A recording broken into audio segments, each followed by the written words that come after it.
तो फ्रेंड्स कैसे हो। जैसा कि लास्ट चैप्टर में हमने देखा था, जैसे ब्लेड की जीत की खबर सुनकर काफी ज्यादा खुश हो जाता है, क्योंकि उसे उम्मीद ही नहीं थी कि ब्लेड ट्वेन गेदर से जीत जाएगा। लेकिन हमारे ब्लेड ने ट्वेन गेदर को हराकर अपने आप को साबित कर लिया है और इसी जीत के बदले में ब्लेड को लेडी अलेशिया से एल्फ का एम्बर स्टोन भी मिलता है। यानी कि लेडी अलेशिया ब्लेड को एल्फ का एम्बर स्टोन ऑफर कर देती है। अब आगे लेडी अलेशिया कहती है, एल्फ अदर स्पेसीज है जो एम्पायर के बाहरी इलाकों में ईस्ट में रहते हैं, क्योंकि जिस स्क्वाड पर वे लोग यकीन करते हैं वे अलग है और एम्पायर के साथ उनका ज्यादा कांटेक्ट भी नहीं रहता। लेकिन ऐसा कहा जाता है कि हमारे फर्स्ट पेट्रियार्च के एल्फ के साथ अच्छे कनेक्शन थे। इसी के साथ उसे एम्बर स्टोन को आगे करते हुए कहती है, और मैंने ये भी सुना है कि ये एक जेम है जो उसी कनेक्शन के जरिए से अर्न किया गया था। जाहिर है ये एक एम्बर स्टोन है जो एक बहुत कीमती पेड़ की राल से बना है और मेरे फादर ने अपनी स्वॉर्ड के मुठ को इसी एम्बर स्टोन से सजाया था। हालांकि मेरे पास स्वॉर्ड रखने का कोई भी रीजन नहीं है, इसलिए मैं इसे ऐसे ही सड़ने दे रही थी। लेकिन अब मुझे ऐसा लग रहा है कि ये एम्बर स्टोन सर ब्लेड की स्वॉर्ड में बहुत अच्छे से फिट बैठेगा। इस पर ब्लेड हिचकिचाते हुए अपने मन में कहता है, मुझे एक एक्सपेंसिव आइटम के लिए एक्सपेंसिव कीमत चुकानी पड़ेगी। फिर वो लेडी अलेशिया से कहता है, लेकिन लेडी अलेशिया ये तो आपका फैमिली ट्रेजर है, जिसके बारे में ऐसा कहा जाता है कि ये आपके फर्स्ट पेट्रियार्च से आपको विरासत में मिला है, तो फिर मैं इसे लेने की हिम्मत कैसे कर सकता हूँ। इस पर लेडी अलेशिया मुस्कुराते हुए कहती है, नहीं तुम इसके लिए क्वालिफाई हो, क्योंकि आपने हमारे हाउस होल्ड को 2 बार प्रोटेक्ट किया है सर ब्लेड, तो प्लीज इसे ले लो। फिर ब्लेड अजीब शक्ल बनाते हुए जैगर की तरफ देखकर अपने मन में कहता है, अब इस सिचुएशन में मैं क्या करूं। और ऊपर से सर जैगर का चेहरा देखकर मुझे ऐसा लग रहा है कि अगर मैंने इस एम्बर स्टोन को लिया तो मेरे साथ बहुत बुरा होगा। तभी सिस्टम ब्लेड से कहता है, अगर हो सके तो ब्लेड इस एम्बर स्टोन को ले लो, प्लीज इसे मेरे लिए तो ले लो। यह सुनकर ब्लेड अपने पुराने दिनों को याद करने लगता है, जहाँ पर वो सिस्टम से कह रहा था, अगर तुम मेरी हेल्प करोगे तो मैं तुम्हारी हेल्प करूंगा और मैं तुम्हारी यादों को भी ढूंढने में तुम्हारी मदद करूंगा।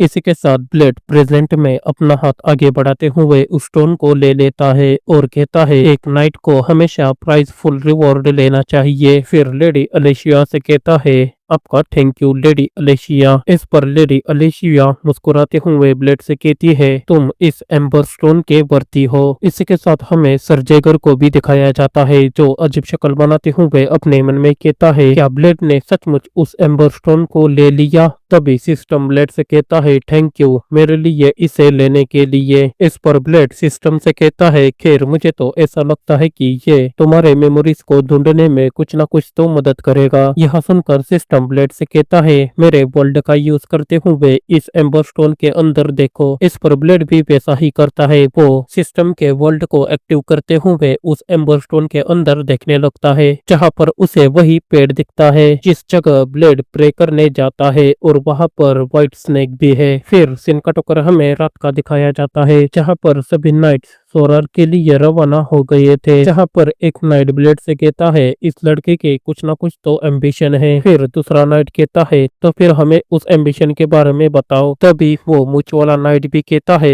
क्या तुम नाइट बनने के कुछ समय बाद ही नोबल टाइटल पाने की प्लानिंग बना रहे हो। इस पर बाकी के 2 नाइट हंसते हुए कहते हैं, हाँ तुमने बिल्कुल सही कहा, अगर तुम एक मर्द हो तो तुमको अपना एम ऊपर रखना चाहिए। और ब्लेड तो अपने पहले नजर से ही इंप्रेशन दिखा रहा था। इस पर ब्लेड कहता है, मुझे चिढ़ाना बंद करो, और वैसा कुछ भी नहीं है जैसा आप लोग सोच रहे हो। इस पर सभी नाइट्स ब्लेड को और भी ज्यादा चिढ़ाते हुए कहते हैं, इसका क्या मतलब है, लेकिन मुझे तो तुम्हारा आइडिया उतना भी ज्यादा बुरा नहीं लगा। फिर दूसरा नाइट कहता है, कागज देखकर ऐसा लग रहा था कि वे तुमको हमें उधार दे रहे हैं, और ऊपर से उन्होंने तुमको हेनान का ट्रेजर भी दिया है जो उनको सबसे ज्यादा कीमती है। और यह तो बताने की भी जरूरत नहीं है कि उन्होंने एक नाइट को अपना रुमाल दिया था। बेशक यही तो चमकती हुई संभावना है। हमारा ब्लेड तो सचमुच काफी ज्यादा लकी है। इस पर ब्लेड फ्रस्ट्रेट होते हुए कहता है, मैं तुम लोगों को बोल रहा हूँ ना, ऐसा कुछ भी नहीं है। इसी के साथ जैगर से कहता है, सर जैगर प्लीज आप इन्हें कुछ तो बोलो। इस पर जैगर ब्लेड से कहता है, ये तुम्हारा पर्सनल मामला है और अब मैं सर जोसेफ को एक अलग से रिपोर्ट लिखूंगा। इस पर ब्लेड अजीब शक्ल बनाते मुस्कुराते हुए कहता है, ठीक है, मैं समझ गया। अभी वे सभी नाइट्स एक जगह पर जाकर रुक जाते हैं और सामने की ओर देखते हुए कहते हैं, फाइनली हम पहुंच गए। हम इतने लंबे समय से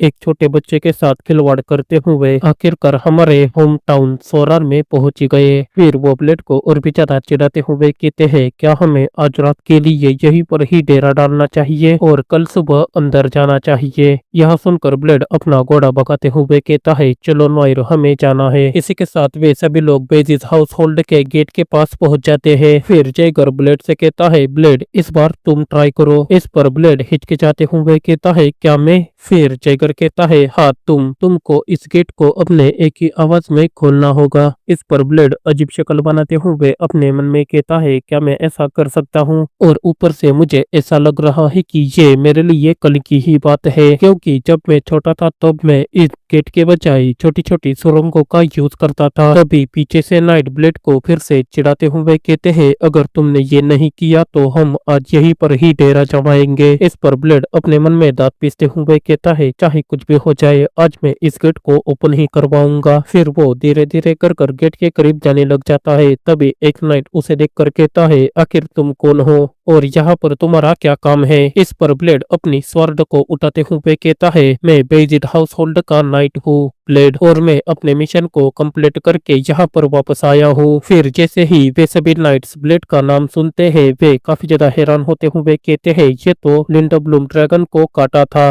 हे तुम क्या कर रहे हो? जल्दी से गेट को खोलो। ऐसे के साथ वे लोग गेट को खोल देते हैं। फिर गेट को देखकर ब्लेड कहता है, क्या ये सचमुच खुल रहा है? इस पर जैगर कहता है, हाँ, एक नाइट के पास अपना क्वालिफिकेशन होनर का टाइटल होना चाहिए, जिससे वे अपने एग्जिस्टेंस को साबित करते हैं। और अब तुम्हारे पास बेजिड हाउस होल्ड के लैंड के हर एक पैलेस के गेट को खोलने के क्वालिफिकेशन है। तभी गेट के गार्ड ब्लेड को ग्रेट करते हुए कहते हैं, आपका स्वागत है सर ब्लेड, और हमें माफ कर दीजिए। फिर जयगर ब्लेड से कहता है, अपना सिर ऊपर उठाओ और कॉन्फिडेंट होकर आगे बढ़ो। इस पर ब्लेड ठीक है कहकर आगे बढ़ने लग जाता है। देन तभी सीन को टकर हमें करंट टगेदर काउंटी ट्रिनोवा को दिखाया जाता है, जहाँ पर ट्वेन गेदर और गॉर्डिन काउंट टगेदर के सामने खड़े हुए थे। फिर काउंट टगेदर ट्वेन से कहता है, तुम ऐसे कंडीशन में वापस आए हो और तुम अपने आप को एक नाइट कहते हो, क्या तुम्हें अपने आप को एक नाइट बोलने में शर्म नहीं आ रही? तुम्हें अपने स्वॉर्ड के बदले अपना सिर वहां पर दे देना चाहिए था,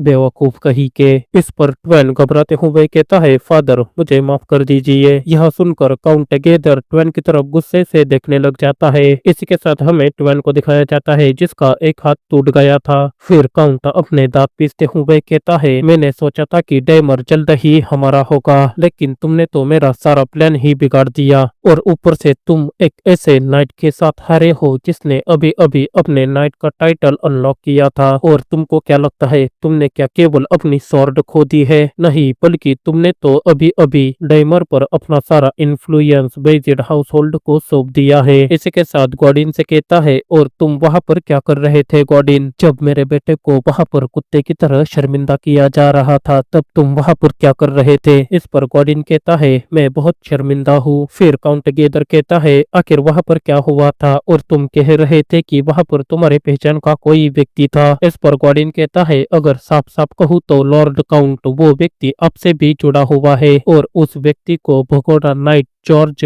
पाल रहा था। यह सुनकर काउंट गेदर काफी ज्यादा गुस्सा हो जाता है और गॉर्डिन से कहता है, क्या जॉर्ज? और इसी के साथ अपने कुर्सी को भी तोड़ देता है। वो बकवास टुकड़ा मुझे लास्ट तक परेशान करता है। इस पर गॉर्डिन कहता है, वो लड़का बहुत ही ज्यादा टैलेंटेड है और उसके आसपास के नाइट्स का लेवल भी एक्स्ट्रा ऑर्डिनरी था, और इसके अलावा उन्होंने अपने होम ग्राउंड का भी बहुत ही ज्यादा एडवांटेज लिया। इसी के साथ जैगर को याद करते हुए कहता है, और वहां पर मैंने एक अनएक्सपेक्टेड व्यक्ति भी देखा, और वो व्यक्ति उस लेवल पर था जहां पर वो सीधे मेरी ताकत का सामना कर सकता था। यह सुनकर काउंट गेदर कहता है, क्योंकि वो ज्यादा फेमस नहीं है, तो मुझे ऐसा लगता है कि वो उस स्वर्ग में से एक है जिसे बेजिड हाउस होल्डर ने छिपा कर रखा है। डैम, वे जिन्होंने नॉर्थर्न लोग। इसी के साथ गॉर्डिन से कहता है, कि तुमको हमारे एंसेस्टर्स की वो टीचिंग याद है? इस पर गॉर्डिन कहता है, हाँ बेशक, जो कुछ भी तुम्हारे हाथ में है उसे अपने पेट में डालने के लिए तुम जो कुछ भी कर सकते हो वो करो। फिर अपने बचे हुए दोनों हाथों का यूज करके दूसरों के पास जो कुछ भी है उसे छीन लो, और यह सब कर कर ही आप वेस्ट में सरवाइव कर पाओगे। इस पर काउंट गैदर कहता है, हाँ मैंने भी अपने एंसेस्टर्स के टीचिंग को फॉलो किया है और इस फ्लैग के नीचे मैंने कई सारे